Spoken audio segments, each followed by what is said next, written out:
Yang Mulia, saya senang banyak kemajuan konkret sejak pertemuan kita di Bali November yang lalu.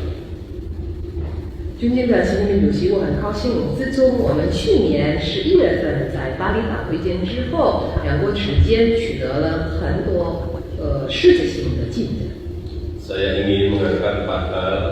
Yang pertama berkaitan dengan investasi dan proyek strategis. Sedang di Cina, ketemu Xi Jinping, tampak sebagai saudara tuanya, tetapi juga yang gak kalah pentingnya adalah gelar pertemuan dengan para cukong Cina.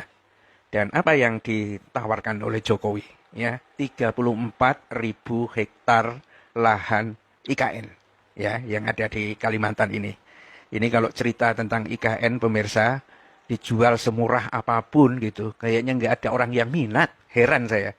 Tapi cerita IKN memang cerita yang agak ngeri-ngeri sedap ya, karena ini proyek strategis nasional, dana sudah triliunan rupiah digelontorkan, dan sekarang ini tidak ada satupun ya pihak internasional corporate ya yang mau investasi di IKN ya, termasuk yang tempo hari dari Singapura ya, ternyata nggak ada juga kabarnya pengusaha-pengusaha Singapura itu untuk investasi atau bahkan menetap di Singapura. Bahkan kesannya itu Jokowi diketawain sama orang Singapura. Yang tinggal di IKN ente aja, tapi kalau Anda tawarkan Batam, gua mau itu. Nah, kalau Batam yang ditawarkan kepada Singapura, wah langsung dicaplok itu oleh Singapura. Nah, IKN ini kemanapun Jokowi pergi, ya ditawarkan itu, ya ke Arab, ke Australia, ke Jepang, Korea Selatan, ASEAN, bahkan di Indonesia pun Jokowi malah memainkan perannya sebagai marketing properti, ya sampai segitunya gitu.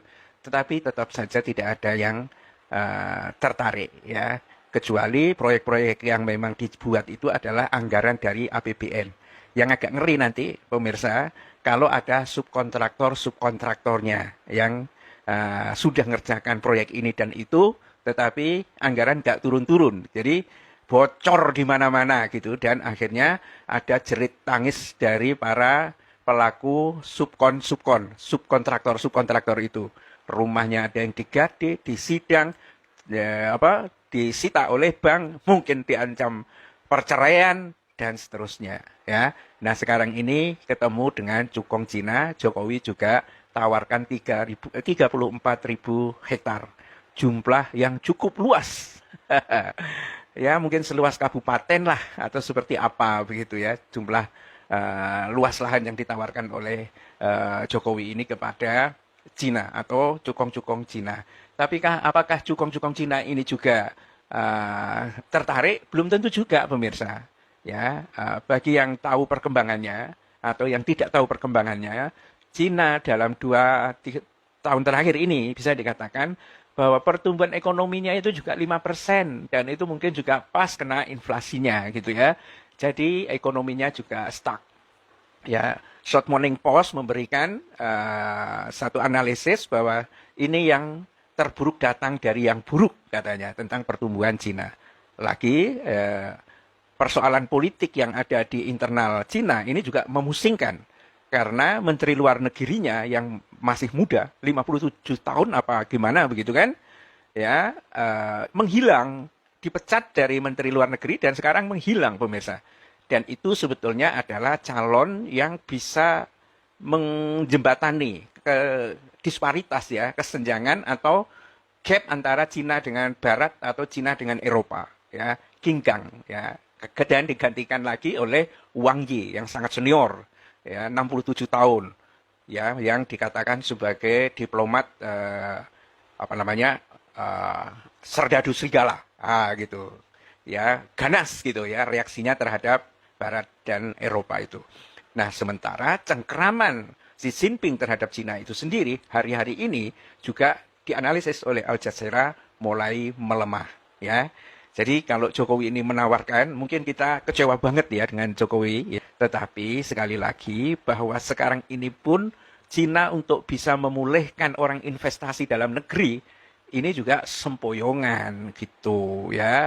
Sempoyongan mereka. ya properti juga harganya anjlok, tanda bahwa pertumbuhan itu sedang mosak masik, nggak jelas ya situasi yang terjadi di Cina.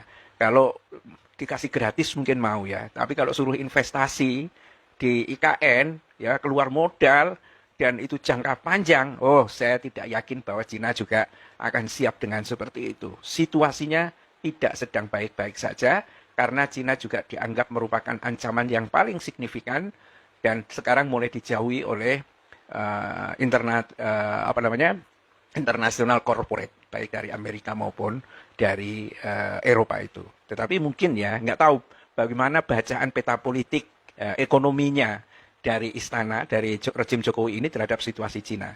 Tetapi yang jelas ini ya situasinya tidak sedang baik-baik saja.